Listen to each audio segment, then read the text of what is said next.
नमस्कार। आज हम महाभारत के एक बहुत ही खास और युवा नायक की कहानी में थोड़ी गहराई से उतर रहे हैं। अभिमन्यु। उनका जीवन भले ही छोटा रहा, पर असर बहुत गहरा छोड़ गया। हाँ, बिल्कुल।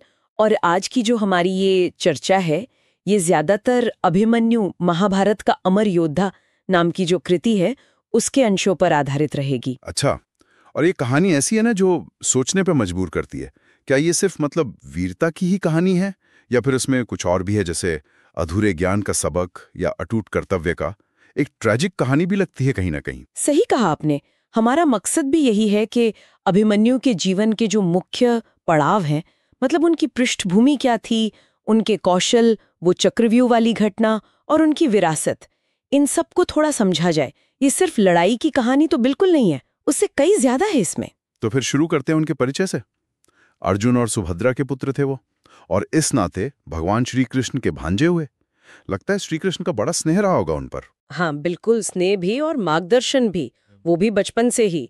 और उनकी जो औपचारिक शिक्षा हुई, वो महर्षि सांदीपनि के आश्रम में हुई थी, जहां उन्होंने धर्म, राजनीति, युद्ध नीति और खास तौर पर अस्त्र शस्त्र विद्या सीखी। कहते हैं कि बचपन से ही वो असाधारण थे, धैर्यवान, बुद्धिमान और लड़ने में कुशल। और ये कुशलता सिर्फ कहने की नहीं थी।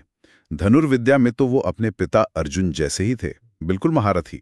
और दूसरे हथियार चलाने में भी उतने ही निपुण, मतलब एक तेजस्वी योद्धा। निश्चित रूप से। फिर उनका विवाह हुआ राजा विराट की बेटी उत्तरा से।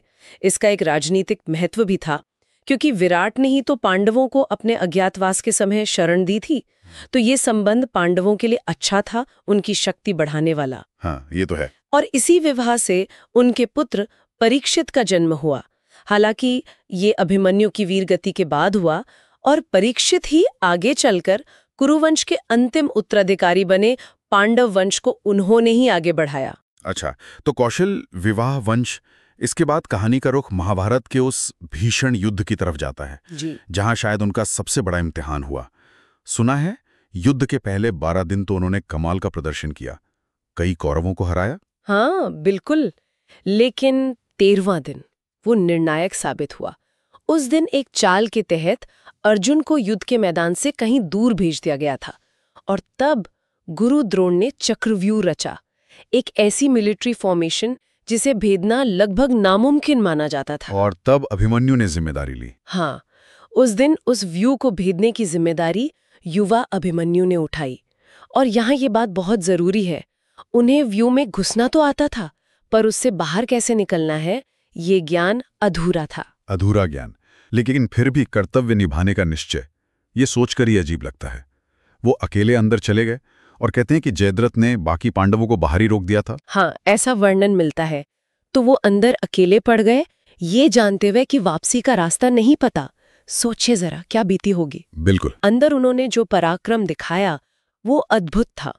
अकेले ही कौरव पक्ष के बड़े बड़े महारथियों से लड़े, जैसे दुर्योधन का बेटा लक्ष्मण, कृपाचार्य, कर्ण, अश्वत्थामा और यहाँ तक कि गुरु द्रोण खुद। इतने सारे महारथियों से अकेले? हाँ, और जब लगा कि उन्हें अकेले हराना मुमकिन नहीं है, तब 7 महारथियों ने एक साथ मिलकर युद्ध के सारे नियम तोड़कर अधर्म से, छल से उन्हें घेर लिया और उनकी हत्या कर दी। अविश्वसनीय। सारे नियम ताक पर रख दिए, मतलब जब उनके सारे हथियार खत्म हो गए तब भी वो लड़े। मैंने सुना है कि जब रथ, सारथी, घोड़े, धनुष सब नष्ट हो गया, तब उन्होंने रथ का पहिया उठाकर लड़ना जारी रखा। हाँ, बिल्कुल। वो दृश्य तो वीरता की पराकाष्ठा माना जाता है। एक अकेला योद्धा जिसके पास हथियार नहीं, और सामने नियम तोड़ते 7 महारथी, फिर भी निडर। कुछ स्रोत तो उन्हें एक गंधर्व का अवतार भी मानते हैं, जिनका पृथ्वी पर काम बस इतना ही था। तो फिर ये सिर्फ अधूरे ज्ञान के खतरे की कहानी है, या इससे कुछ ज्यादा सीखने को मिलता है? देखिए, अधूरा ज्ञान घातक हो सकता है, ये तो एक पहलू है ही। लेकिन अभिमन्यु की कहानी शायद इससे भी बड़ी बात सिखाती है कि मुश्किल से मुश्किल हालात में भी जब पता हो कि नतीजा क्या होने वाला है, तब भी अपने फर्ज से पीछे नहीं हटना। शायद यही सबसे बड़ा धर्म है। उनकी मृत्यु का असर भी बहुत गहरा हुआ।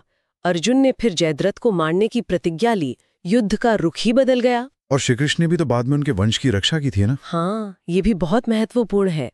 अभिमन्यु की मृत्यु के बाद जब अश्वत्थामा ने बदला लेने के लिए ब्रह्मास्त्र चलाया था, पांडव वंश खत्म करने के लिए, तब श्री कृष्ण ने ही उत्तरा के गर्भ में पल रहे परीक्षित की रक्षा की थी। तो एक तरह से अभिमन्यु का वंश बच गया। तो उनकी विरासत सिर्फ कहानियों तक सीमित नहीं है। आज भी वो प्रेरणा देते हैं साहस की, कर्तव्य निभाने की, खासकर युवाओं के लिए। निश्चित तौर पर अभिमन्यु का जीवन साहस, ज्ञान की सीमाओं का एहसास, कर्तव्य के प्रति अटूट निष्ठा और युद्ध में धर्म और अधर्म क्या है, इस पर एक गहरा विचार छोड़ जाता है। तो ये थी अभिमन्यु के जीवन पर हमारी एक संक्षिप्त पर मुझे लगता है काफी अहम चर्चा। ये वाकई हमें सोचने पर मजबूर करती है कि क्या ज्ञान की कमी हमेशा असफलता ही लाती है, या कभी-कभी मुश्किल हालात में हिम्मत और अपना फर्ज निभाना ही सबसे बड़ा धर्म बन जाता है, भले ही अंत में पता हो।